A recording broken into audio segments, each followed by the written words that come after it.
So welcome again those that are joining us live for this Hope in Action event, and welcome all those joining on the recording. This is Hope in Action, practices to help us change the world. And we're going to dive right in actually with a practice that's going to be guided by one of our guest speakers, Amisha Ghadiali. And she is, we're going to introduce her more fully later, but for now I'll just hand over to you, Amisha, to start us off, if that's okay. Hi everyone, thank you so much for being here today tonight. I'm sorry to interrupt you, but there is one person who still is unmuted, and that's ruining your sound. So because you're softly spoken, Amisha, I'm reliant on the captions, and the captions get distorted if there's more than one person who's unmuted. So can I please ask the person who is unmuted to please go on mute before Amisha continues, because I want to be able to hear what Amisha is saying. Thank you. Thanks, Rona. And yeah, helpful reminder that everyone to stay on mute, because that really does affect the audio. And also, if you would like closed captions, they are available and you can enable them at the bottom. So I will mute myself, and the co-organisers can also kind of help support on making sure that others are muted. And then I'll hand back over to Amisha.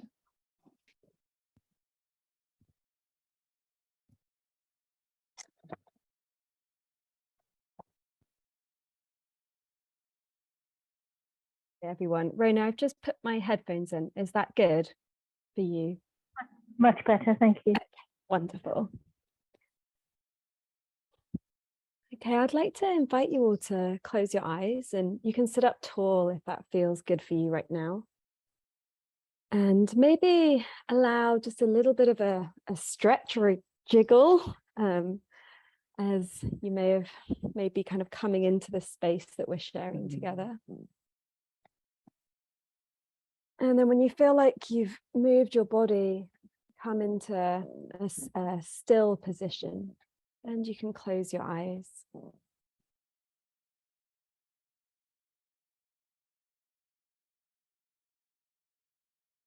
And here, as you close your eyes, allow your breathing to become a little bit deeper, a little bit longer. And we'll take a couple of audible sighs together as you just release anything that is there in your space right now that's not needed for our time together. So you can inhale.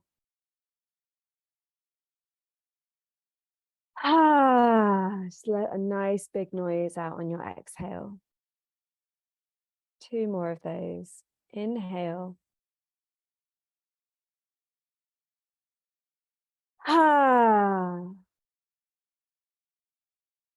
Inhale.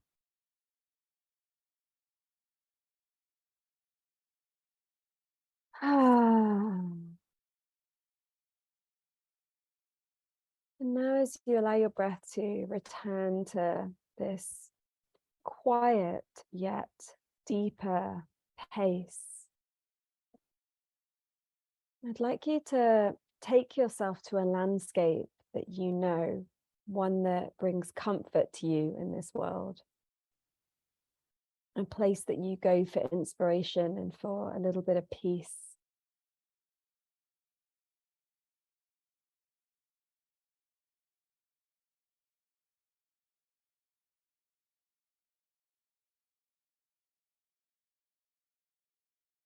And from this place that you're sitting, imagine that there's a cord that goes all the way down into the very core of the earth.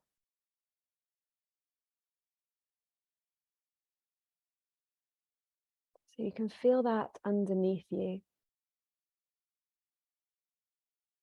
And then above you, coming out through the top of your head, you can feel a kind of a cord or a line that goes up into the sky, into space.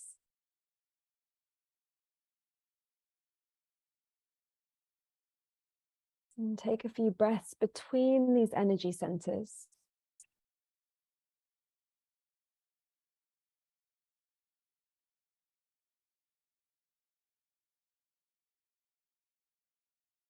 And as you're breathing between these energy centers, you're feeling the breath going through your central channel. So that's a line that goes down the center of you.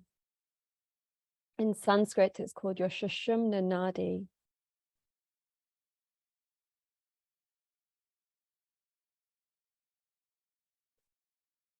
And so you feel here connected to the energy sources that we have available to us above and below.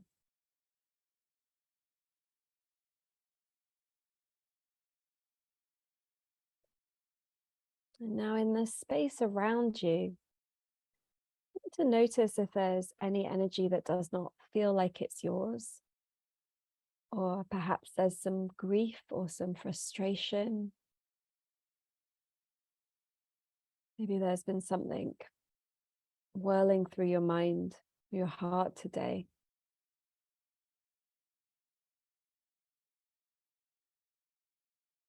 And on your in-breath, I'd like you to draw it into that central channel.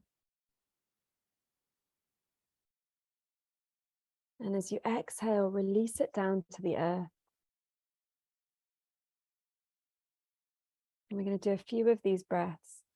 So you're drawing it in towards you in this act of being unafraid of what may be challenging or difficult in your field. And then as you exhale, offering it to the earth, knowing how capable the earth is of composting.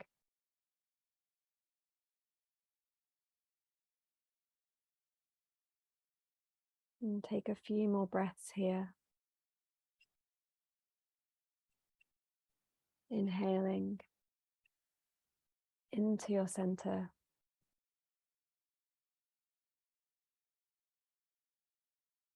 Exhaling down to the earth.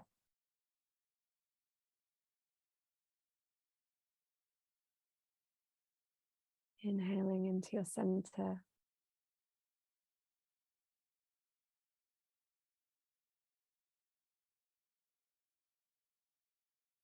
Exhaling down to the earth.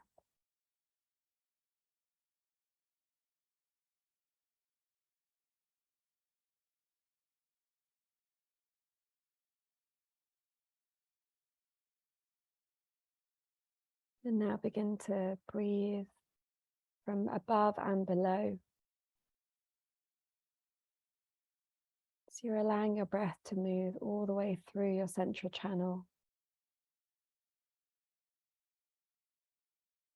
You can actually choose the direction that feels good for you.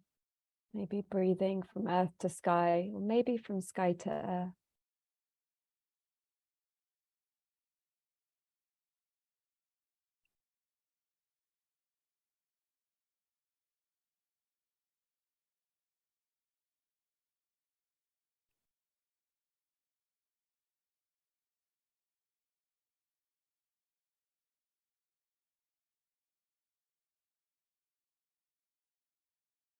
And begin to allow your breath to return to what feels like a normal breath in this moment.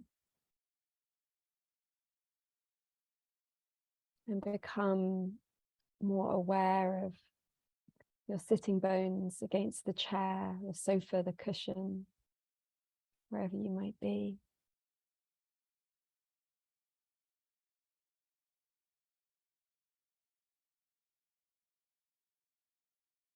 You can very gently open your eyes and just begin to look at everyone that's here. And just feel that sense of arriving together into this conversation.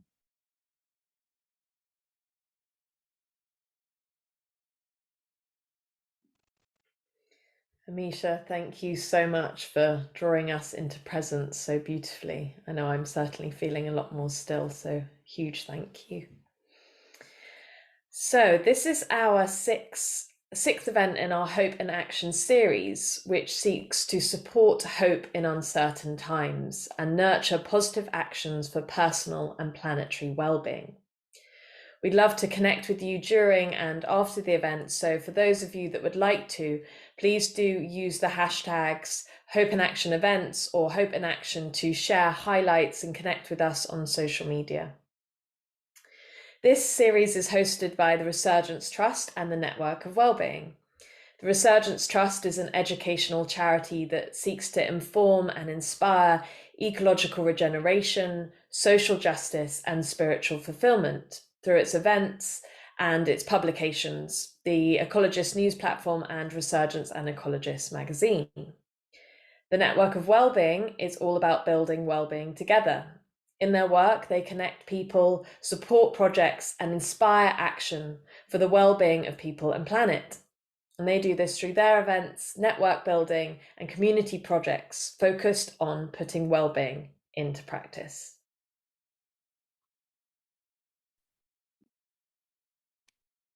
Thanks so much, Georgie. And yeah, we've got three wonderful speakers planned for you this evening, all of whom we're really looking forward to hearing from. So we're going to have each of the speakers sharing for about 10 or 15 minutes each, and then we'll be having a more interactive breakout room discussion, as well as a kind of collective question and answer. So as you're listening to the speakers talk, do feel free to share your comments and reflections in the chat box. And if you've got a specific question that comes up for a speaker, just put the word question or a capital Q in front of your question, and then one of our team will pick it up and we'll make sure that we include that and include as many of your questions as possible in the kind of group Q&A that's going to come along later on.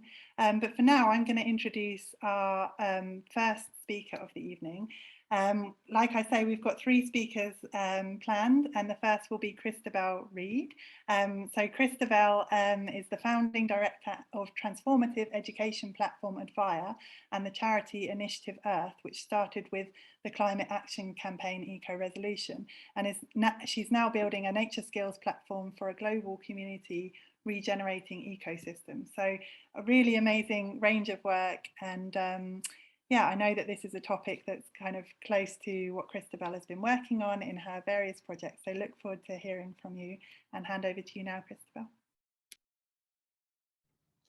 Thank you so much, Flo and Georgie and Amisha, and to Resurgence and Network of Wellbeing for inviting me to speak. I love listening in on your event. So yeah, it feels really an honor to be asked to also share.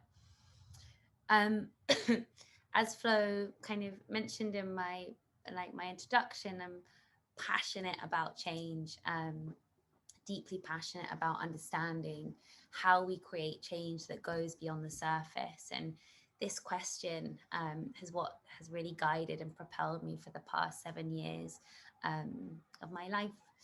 And I'd like to start with a quote from Octavia Butler.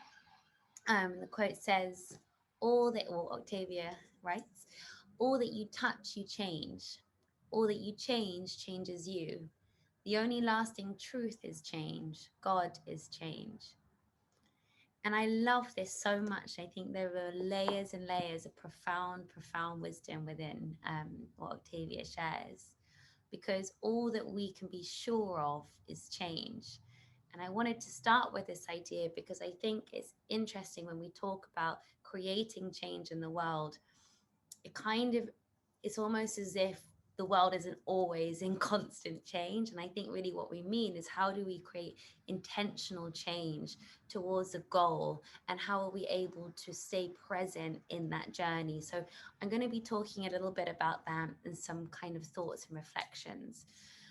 Because for me, this event they have these three key words, and it's hope, action, and change. And as I've been reflecting, I've been starting to kind of imagine as though see the relationship between these three key elements of what we're going to be discussing today. And it's almost as if hope is like this essential soil, this fertile ground through which we take action. And action is the growth upwards from hope. And then this movement upwards of growth, of action, can hopefully start to bear fruit, which is perhaps as what we can see is change.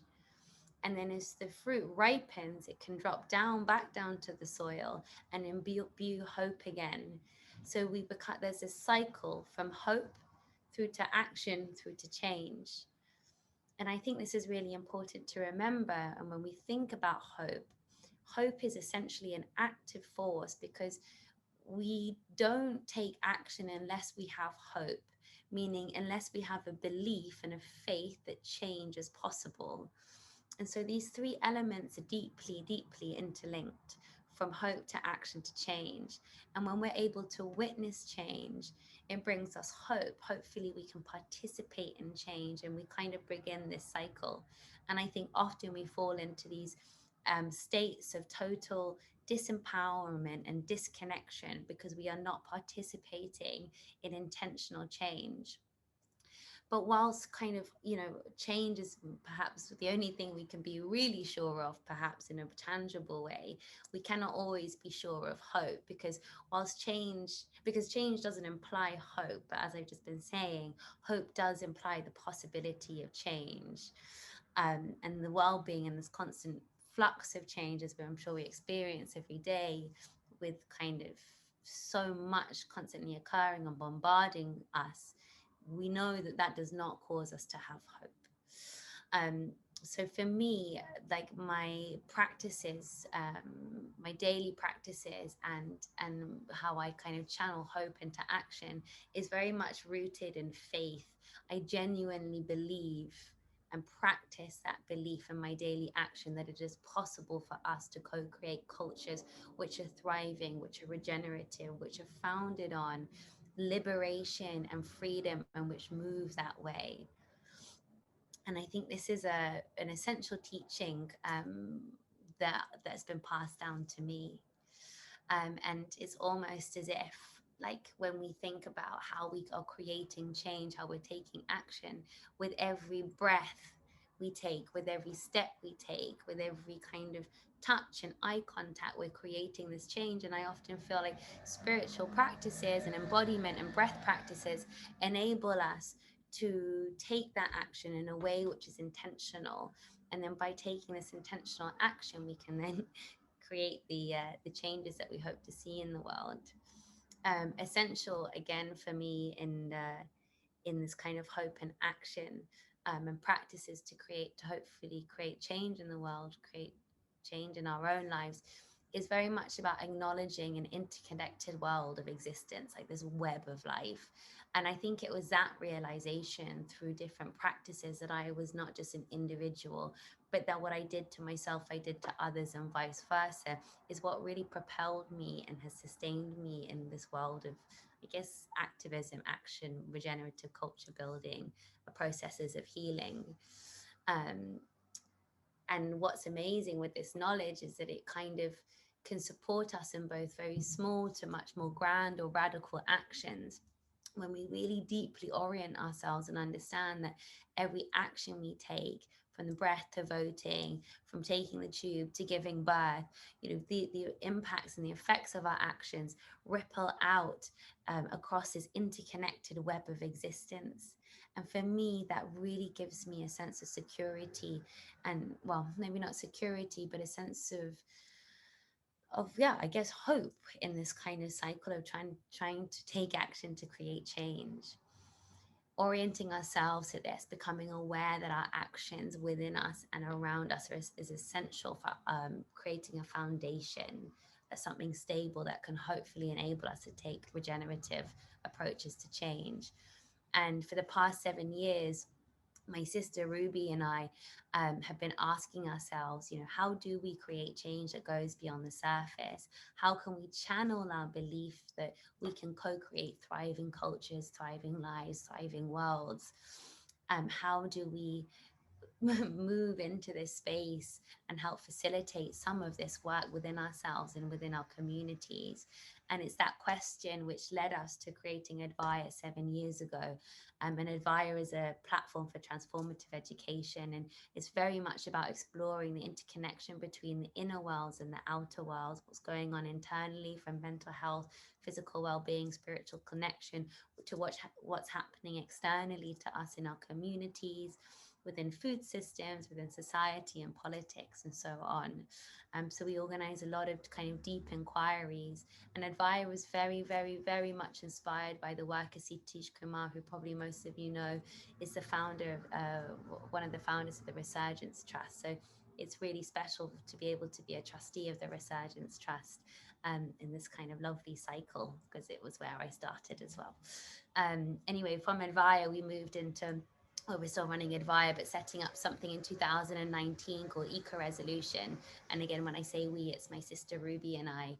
And this was that whilst we were wanting to do this deep inquiry, we were also wanting to explore, how do we create change in the world? How do we, on a like a broader way, you know, with the knowledge of how urgent the climate crisis is, whilst this deep inquiry and spiritual practice is so essential to kind of systemic transformation, we also need to be getting out of our echo chambers, kind of preaching to the converted about these different ways of being that can bring more freedom and liberation. And so we started MyEcoResolution with that intention of leveraging celebrity platforms, of kind of leveraging social media networks and getting people sharing what they were doing in their daily lives in order to try be a small part of a bigger movement, which is galvanizing this culture shift and understanding like we are powerful beings. When you look back in all social movements, you can see that it is people, collective people power, which has kind of created all liberation and freedom that we value so much today.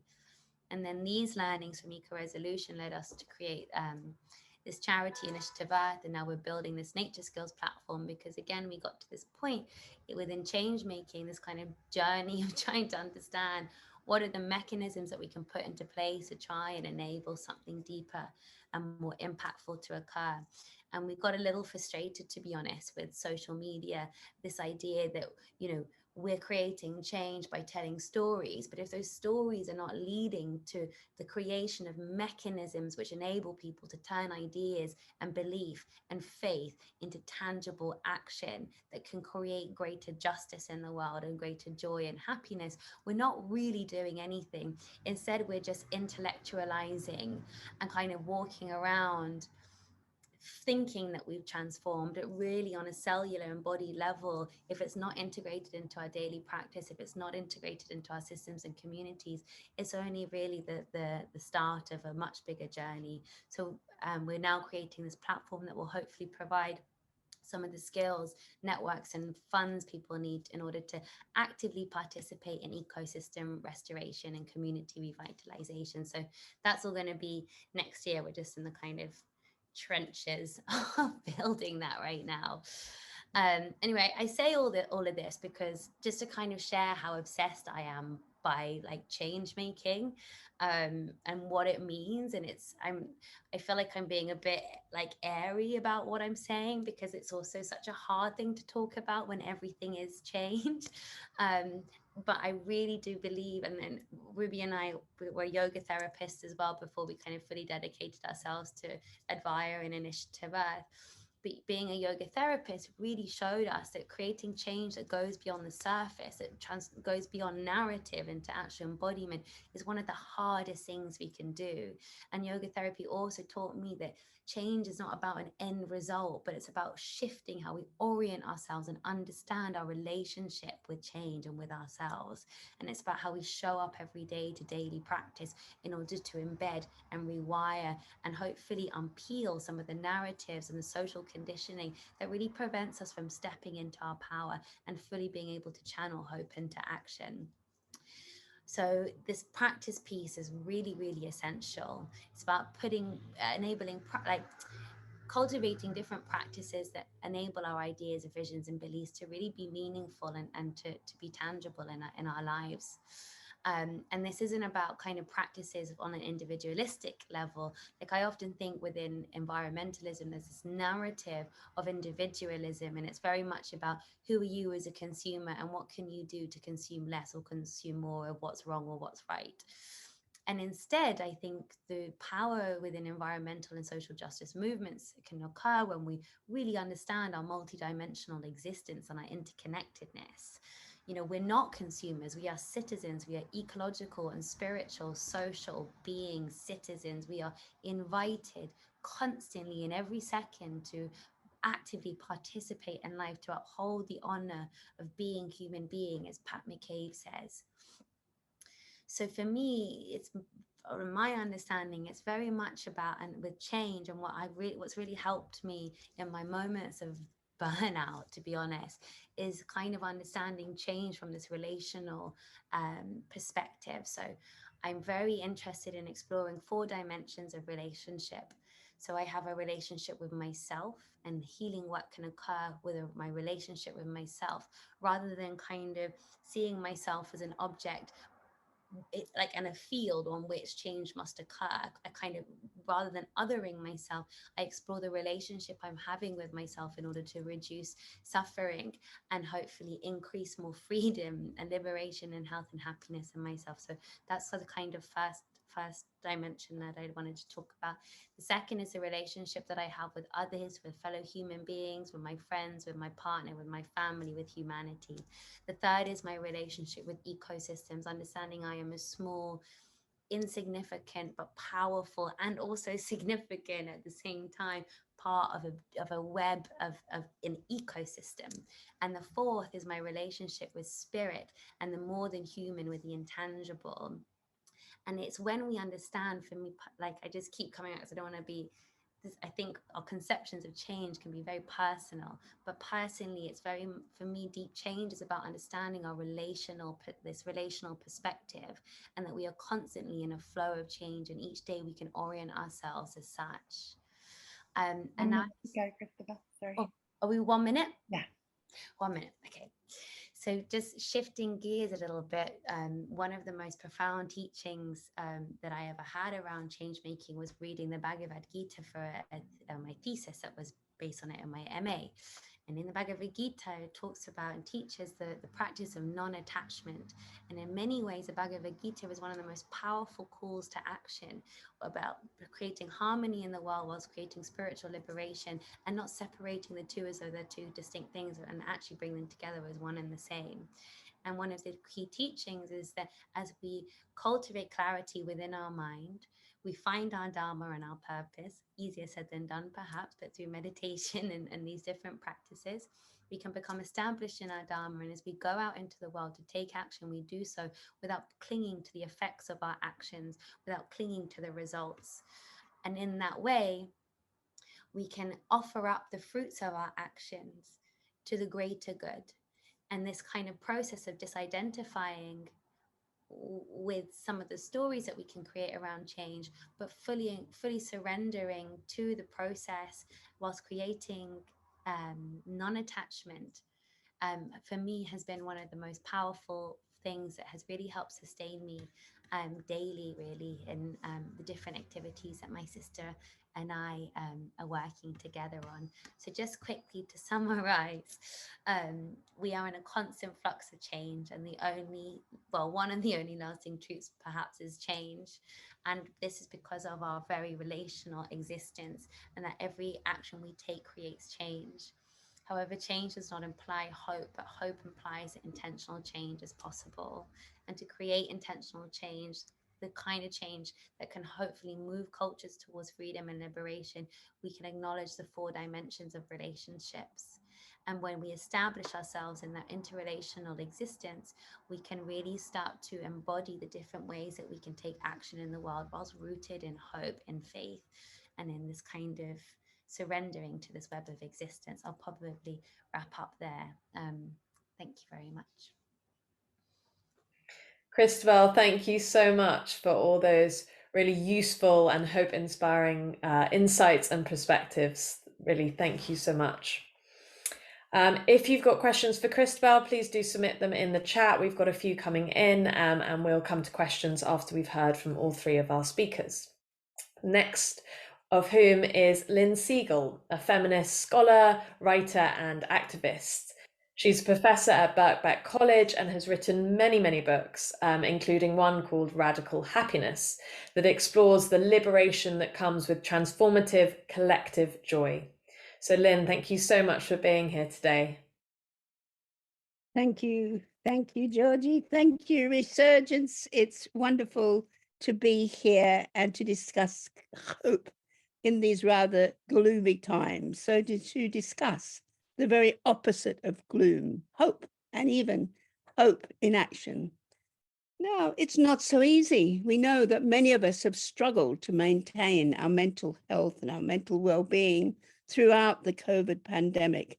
Surrounded by fear and apprehension, it's been hard to keep hope alive.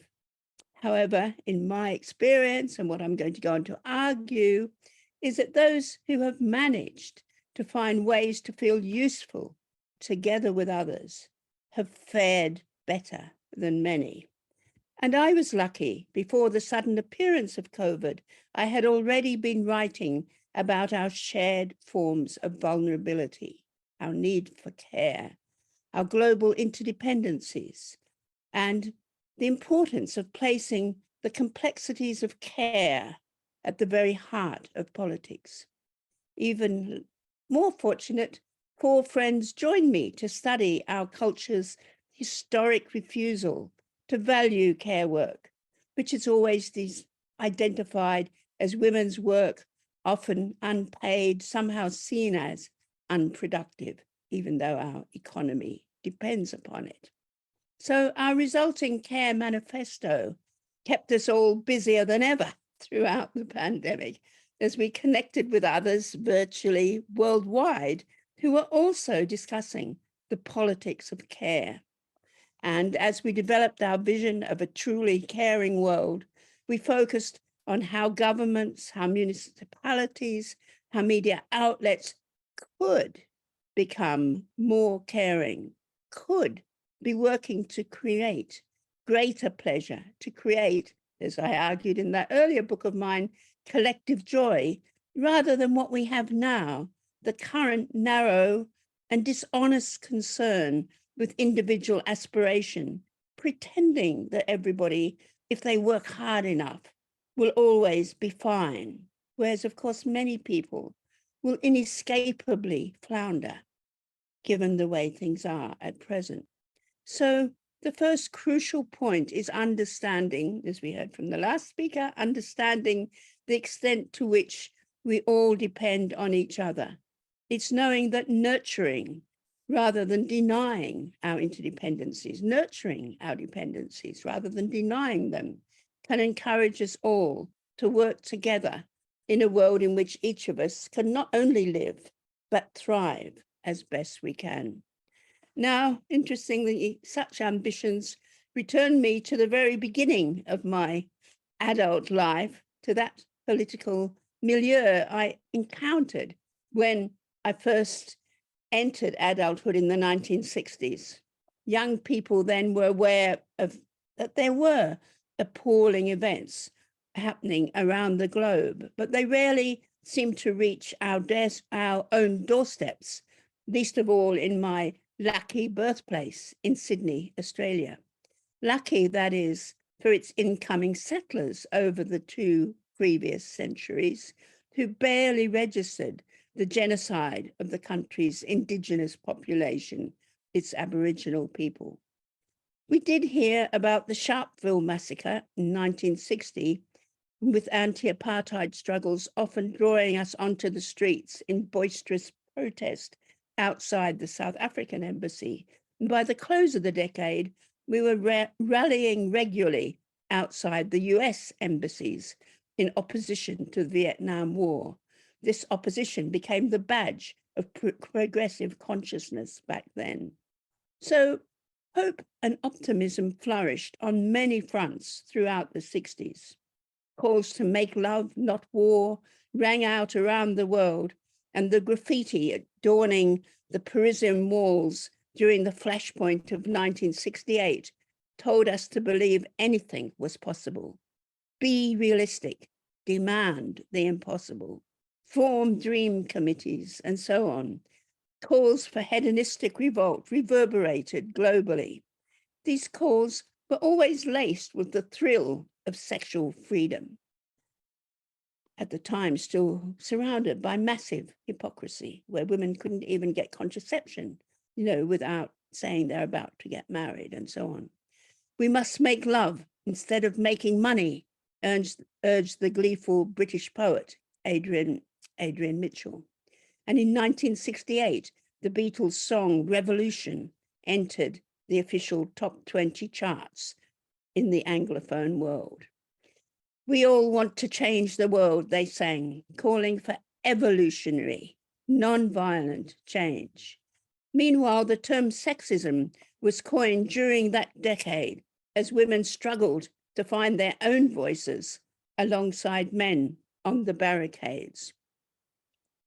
So these lively years of movement politics, awash with collective joy and occasional tears, would soon launch women's liberation as its first and as its most persisting progeny.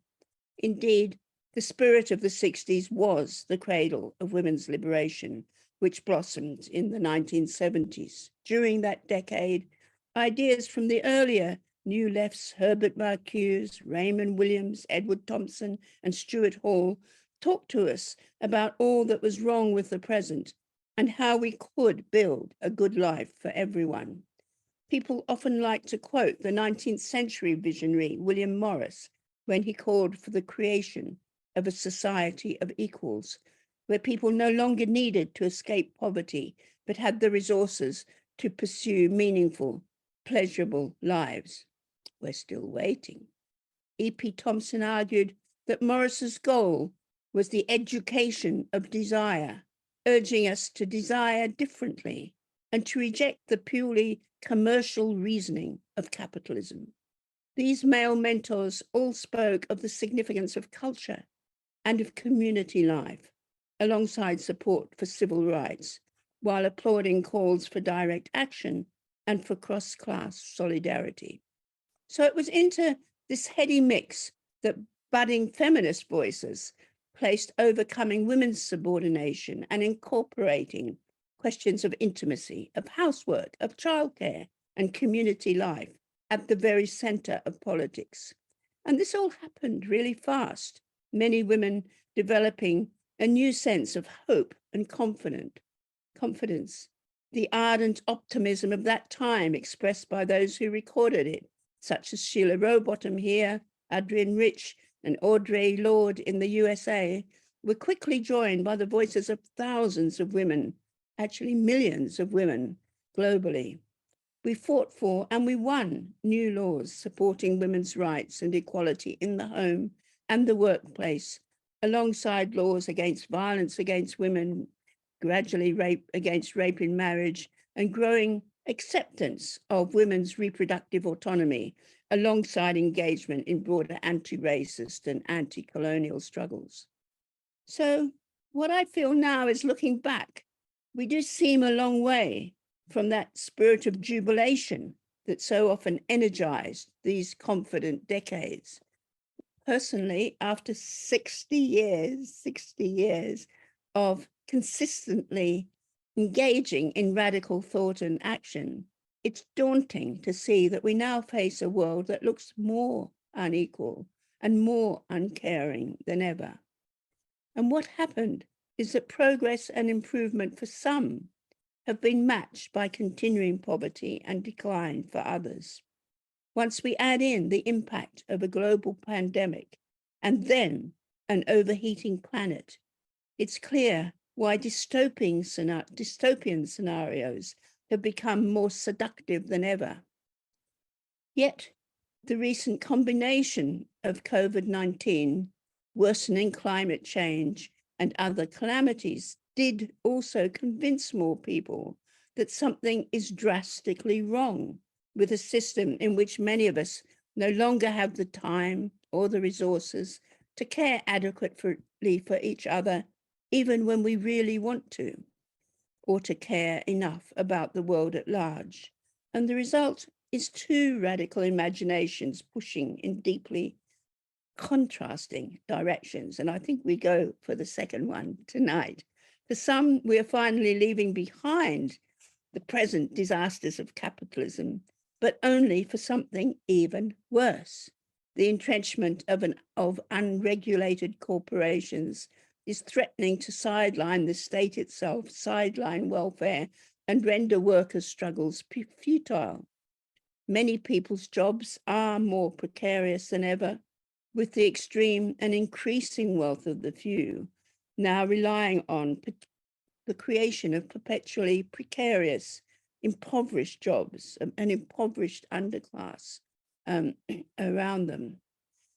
So such thinking resonates with our awareness of the difficulties and despair of so many who are deprived of any sense of control over their own lives. This dystopian imagination has hovered around popular culture for decades now, with any form of utopian yearning often seeming to be obliterated in fantasies of frightful futures. Hollywood offers us visions of a wasteland where teenage Amazons compete and die, the Hunger Games, a United States in which half the human race is enslaved as breeders, The Handmaid's Tale, and a society in which disposable people are bred for their body parts to be harvested by the rich. Never Let Me Go. Such scenarios also do at least partially mirror a reality where unregulated corporate power has been allowed to invade much of the former public sector, enabling rocketing inequality, rising racism, and the fatal cruelties towards refugees and the vulnerable. It goes along with an individualistic ideology, dismissive, contemptuous of weakness, denying our very basic human interdependence or need to preserve the planet, the home on which we all depend. And yet, the other side is that this market mindset has never gone unchallenged, least of all in recent years, during which we've seen growing calls for collective resistance to falling wages and living standards.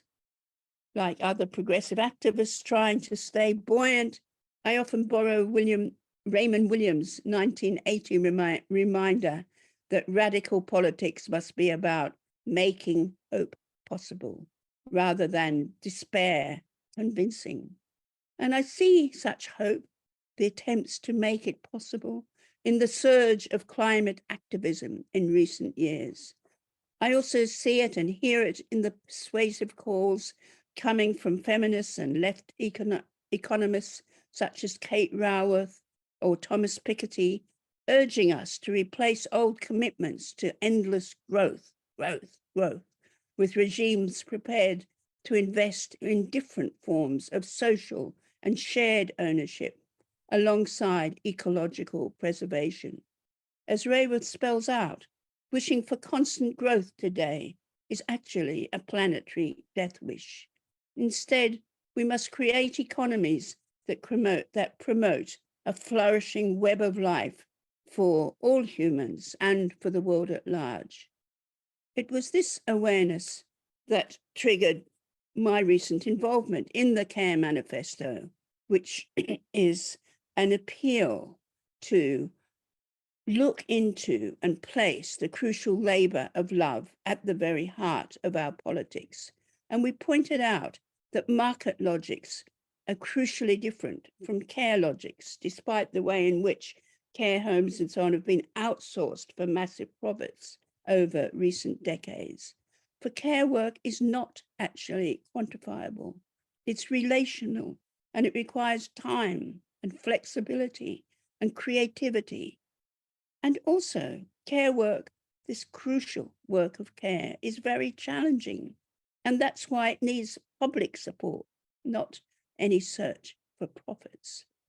So today, hopefully, we do see more people rejecting the market ideology that we only have ourselves to rely on for our own well-being. For in reality, the very opposite is true. I wrote about the significance and pleasures of collectivity in that book mentioned Radical Happiness, Moments of Collective Joy a few years ago, suggesting that it's only through public engagement that we can consolidate any feeling of democratic belonging.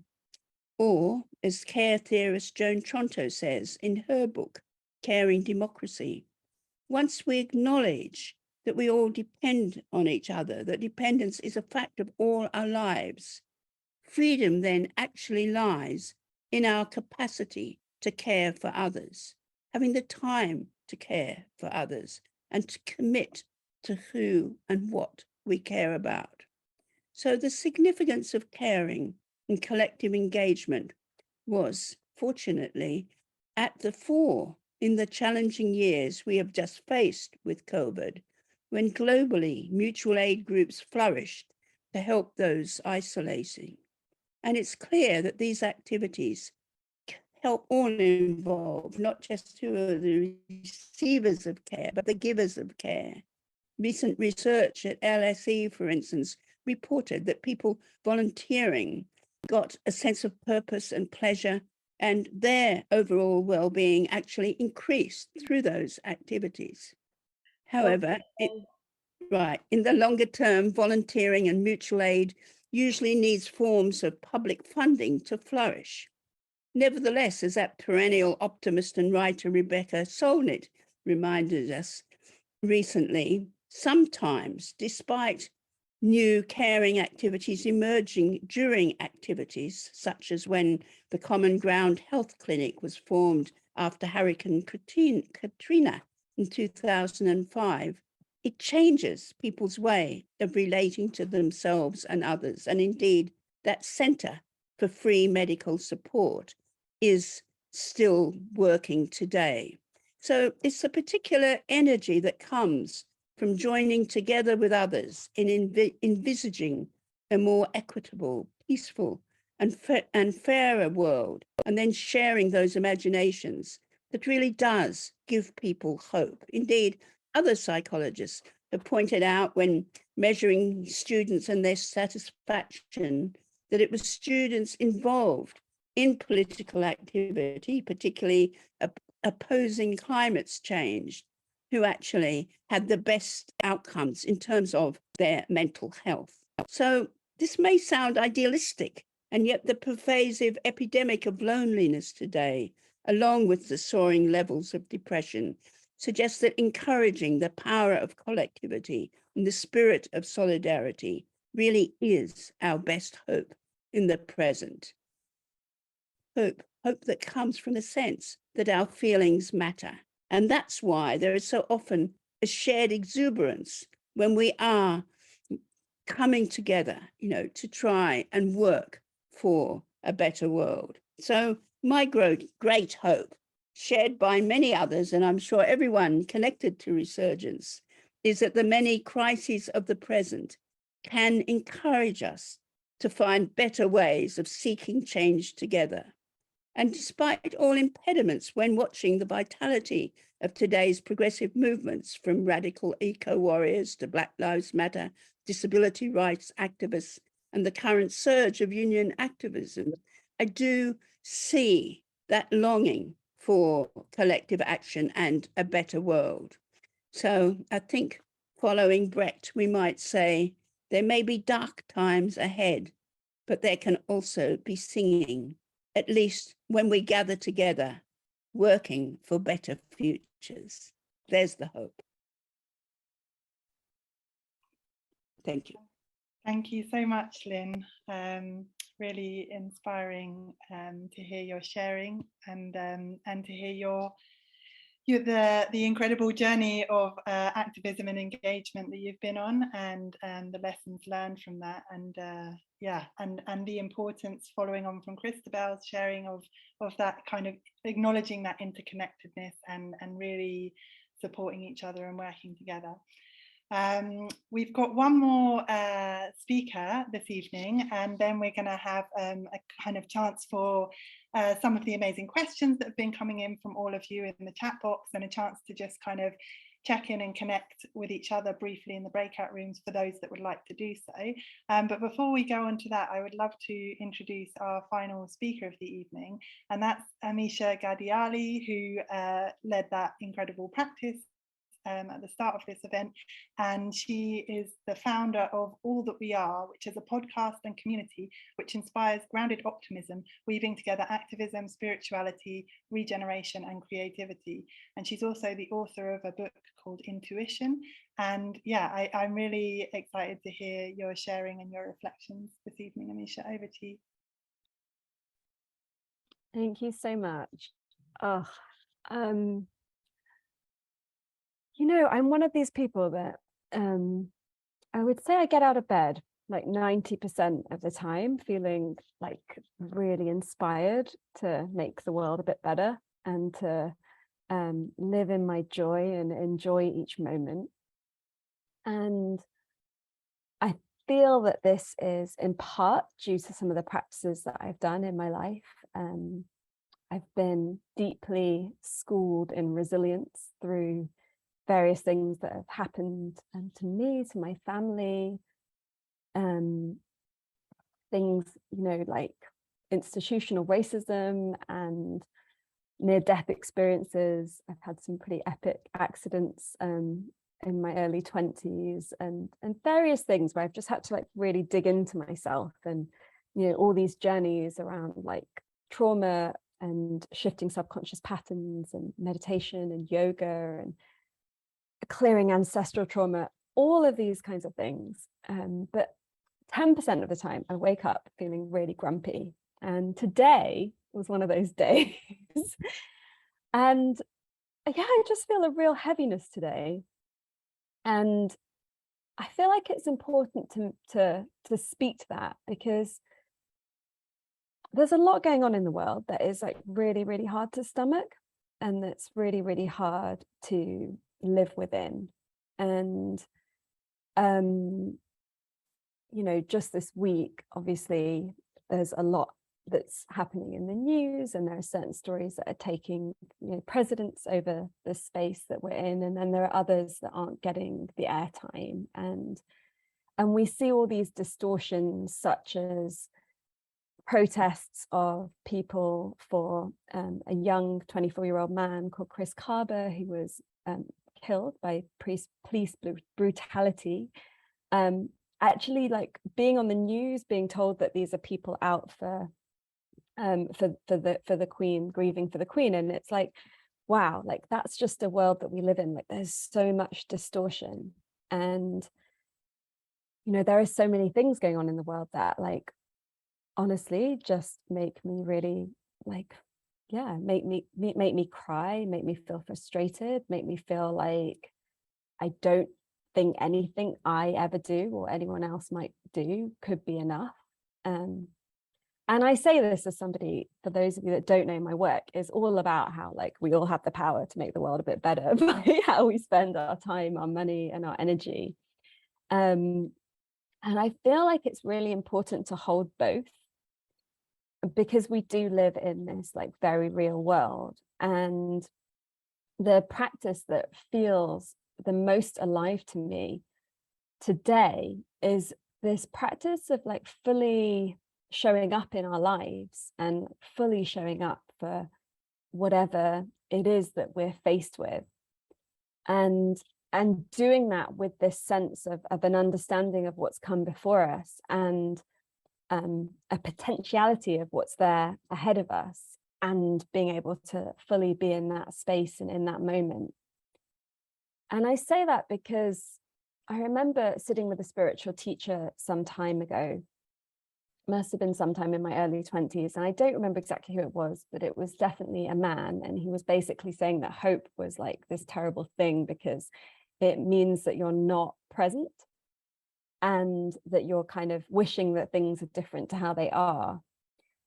And to me, I was, you know, and then I remember kind of feeling like shamed by my, by actually what feels like this very alive sensation in my cells that knows that something else is possible at every moment.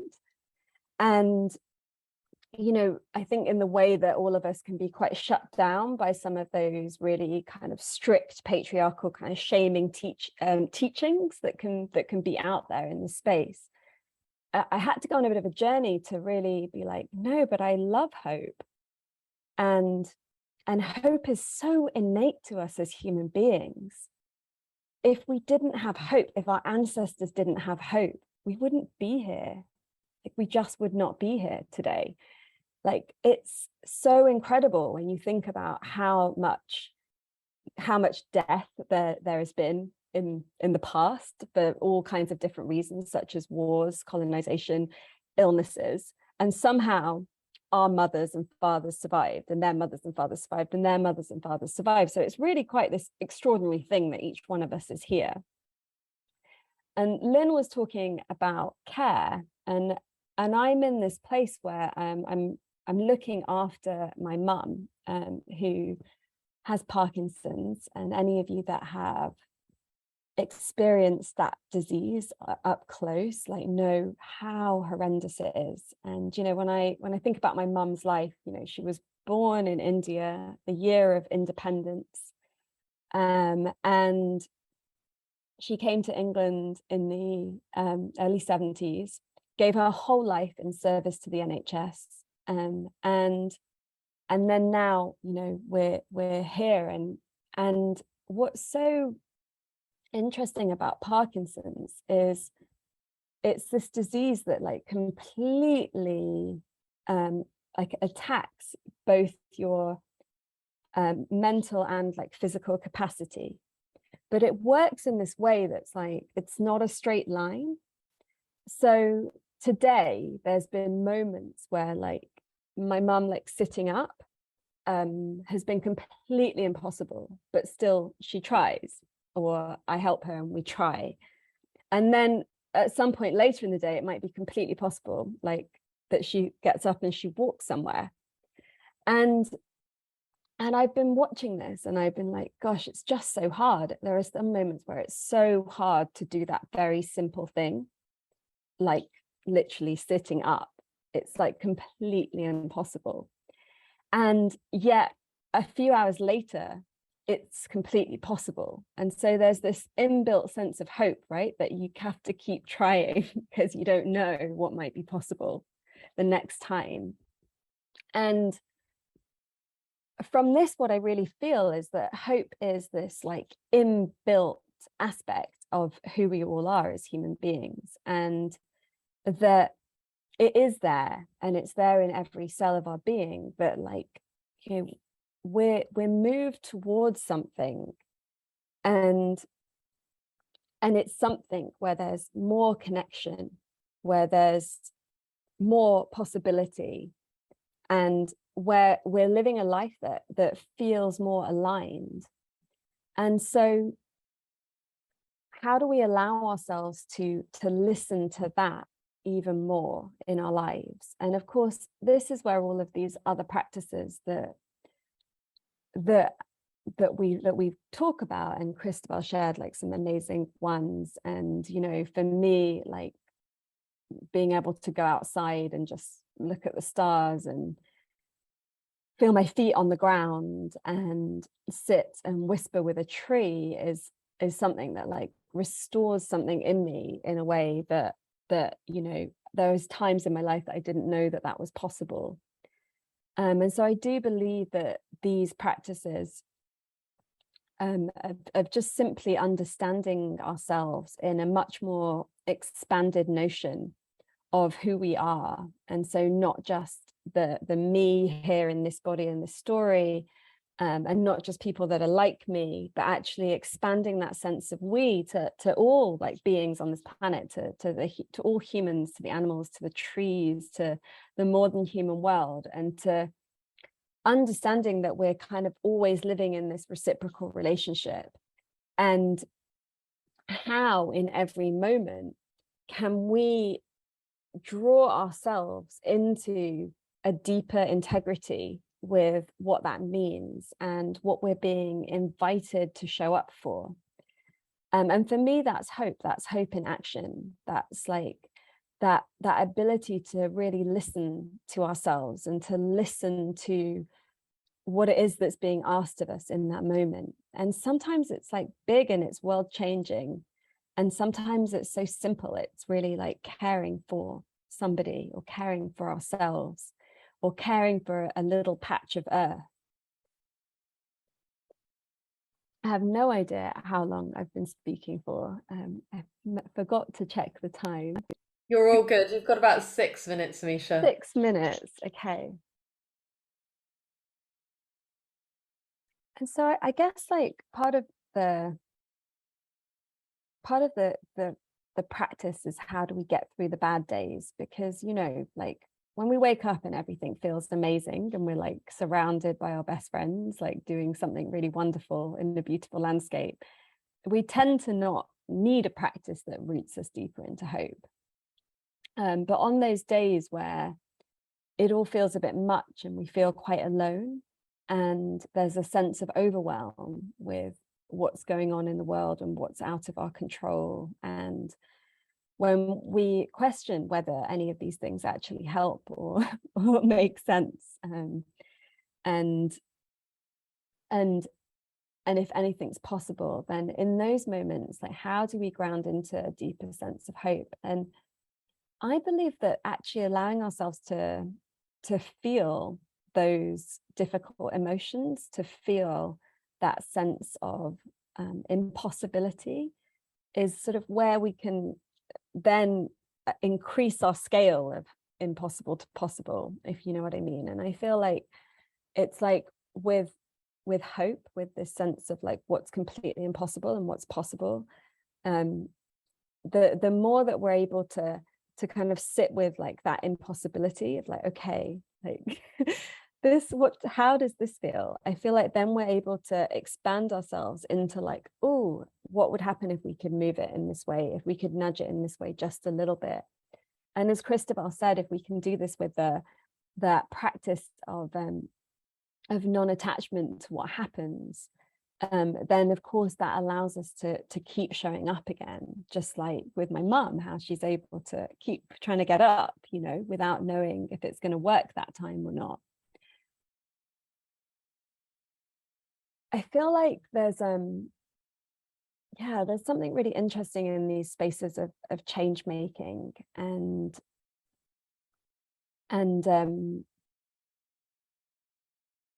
I do feel like it's really important for us to come together and to be in these spaces of resilience, and where we can kind of power each other up and allow each other to, you know, not feel so alone with all of this. So I remember, you know, there's often a kind of thing about like not creating echo chambers and being kind of like more in the world as change makers. And one of the things that I love that I've connected through with Resurgence is like how important it is that we kind of that those of us that believe that something else is possible over what we have right now, and that can see where the challenges that we face in society and in our own lives are, and yet we have that deep hope like really activated in us. I feel like in times like these where the challenges are like, you know, mounting up, it's really like living in a pressure cooker.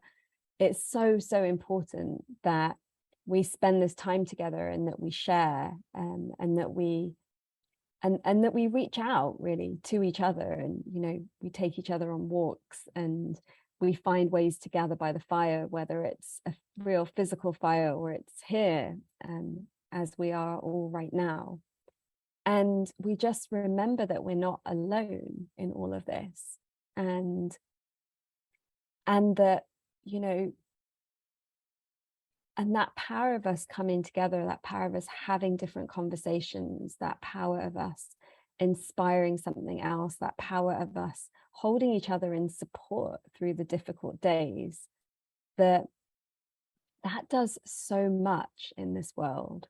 It really, really does. And we have to, it's really hard with the statistics of, you know, where all the challenges are, to believe that anything we're doing is doing anything that's useful. And I totally understand that. And yet Lynne showed us through everything that she shared, like how much things do change. And when we're in it, we don't necessarily notice like how radical things might be. But when we look back at this period, you know, when we're telling our grandchildren about this particular moment, it's going to sound very different to how it feels right now. And so just 1 minute. and so just that act of really asking ourselves, you know, how can I show up fully for what it is that life is showing me right now? How can I show up fully for the issues that are moving me in the world right now? How can I show up fully in integrity with the values that mean something to me? And how can I show up fully for myself and all of the spectrum of emotions that being a human being at this time carries? How can I invite more of that cellular sensation of hope in action into my body? That's all I want to share for now. Thank you so much, Amisha, for that really powerful, beautiful invitation to authentically engage with this topic and show up as we are, and like that, knowing that can vary, and how we can kind of support ourselves and each other in that, especially as we're in really challenging times at the moment, like you say, and like has been shared in the chat box by many. So what we would like to do is we would love to have a chance to ask the speakers some of the many questions, the amazing questions and comments that have been flooding into the chat box. We would also love to give you a chance to connect with each other. So we've set up breakout rooms, but in order to give enough time for a good Q&A session, we're just going to have really brief breakout discussions, which will just be a chance to maybe connect with a few other people that are listening to the event today, share your reflections on what the speakers have talked about, and also share any of your own kind of practices that help you to keep hopeful. But knowing that this will be, as often breakout rooms are, but this especially will be kind of just a brief chance to connect in with each other. So I know that a few people said they didn't want to be in breakout rooms, and we've tried our best to acknowledge that in the breakout rooms we've set up. But if you do end up in a breakout room and you don't want to be, just come back to the main room, or if you get a pop-up box and you don't want to be, just click that you would not like to. And please just take the time, if you do go into the breakout room, to listen to each other, allow people to talk, see it as an opportunity to connect, albeit briefly, with each other. The breakout rooms won't be recorded anyway, so no need to worry about that. So it will just be a kind of 5-minute check-in with a few other participants, and then we'll come back for a kind of closing Q&A with our 3 speakers. So well, I'll ask my colleague Mark to open the breakout rooms now, and I'll pause the recording. So welcome back, and thank you for that response, Lynne. And Amisha and/or Christabel, would you like to add anything to what Lynne has shared in response to those topics raised? Otherwise, we can follow on with a follow-up question. Christabel, yeah, go for it.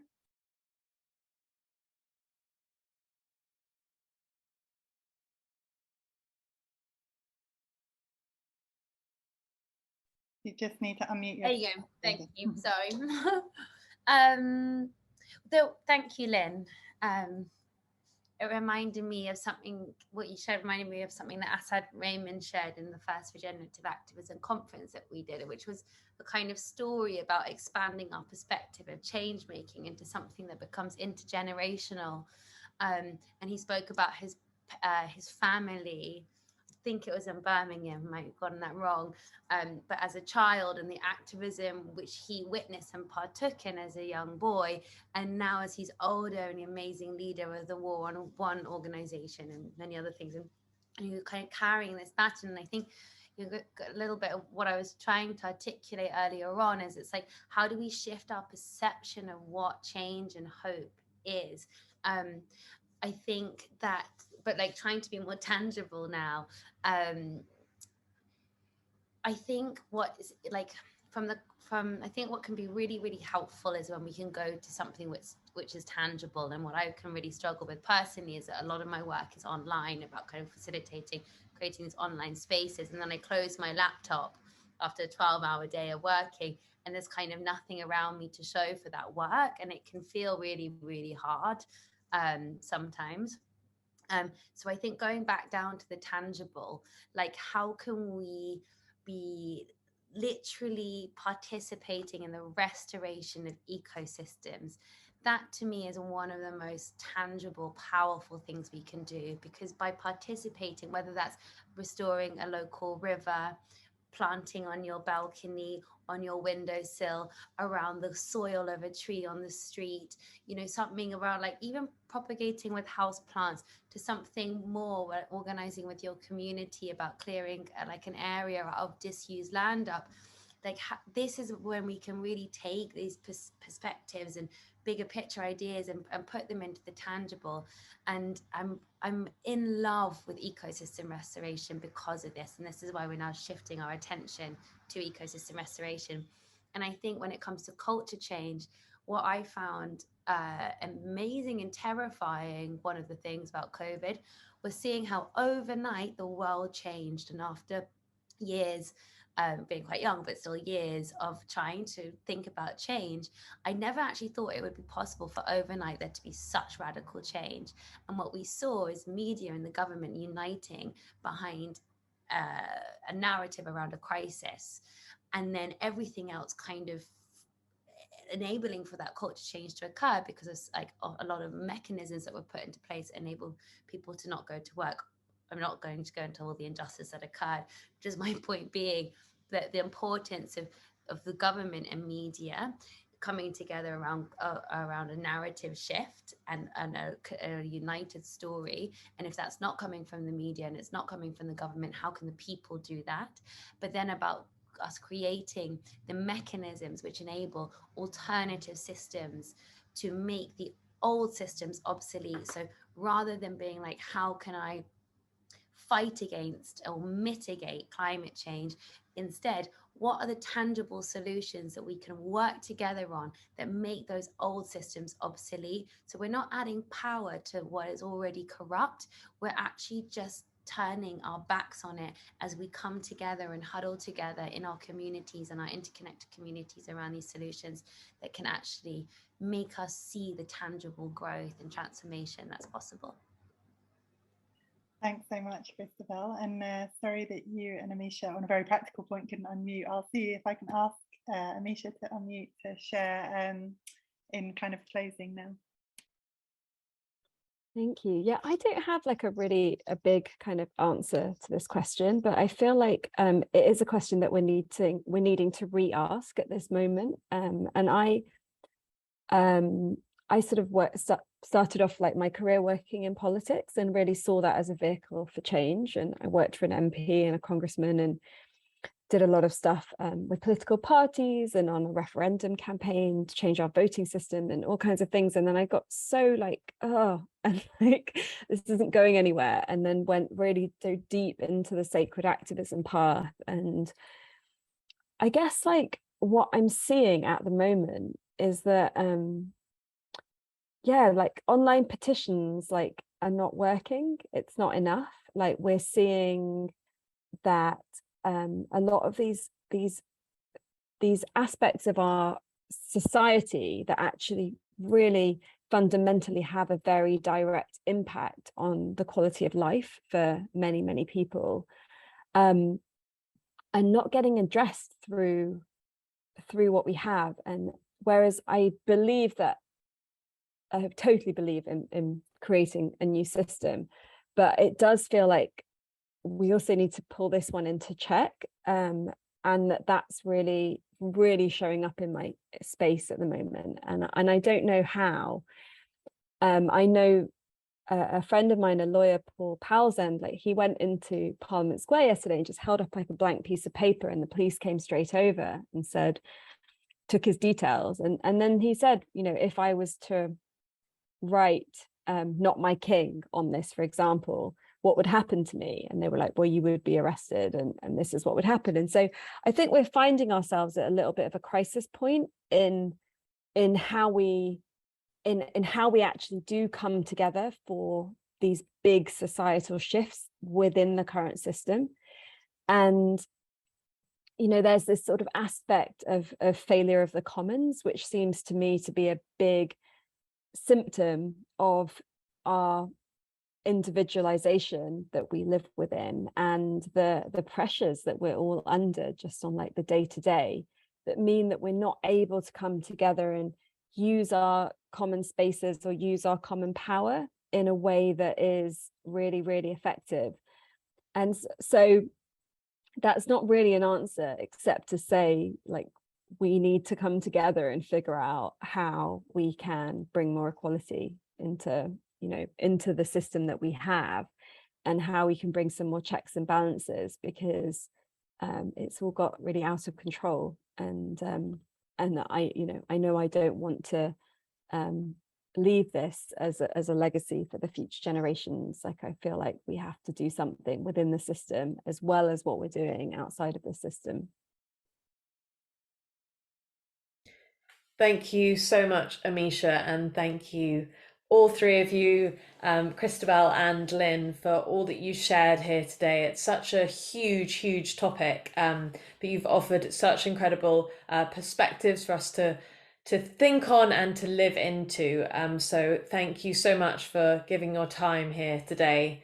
And thank you to everyone that's also joined us to listen in and to hopefully take some of this into your lives. We've shared links to each of the speakers in the chat during the event, and we'll do so again in our follow-up email. So please do check out more of their work. And to conclude, I'd love to invite everyone to a retreat that we will be running, the Resurgence Trust and the Network of Wellbeing, next spring. It's an in-person get-together in the Network of Wellbeing's Eden Rise Retreat Centre in Devon. And we'll be exploring this topic of hope and action, how we can maintain hope, well-being and resilience while working towards a better world. And in particular, we'll be looking at how we can resource ourselves and how we can nurture our purpose in creating the change and being the change that we want to see. So we hope you'll join us then and check out the speakers' work. And yeah, wishing you all the best, and thank you again to all three of the speakers. Thanks so much, everyone. Thank you for joining us.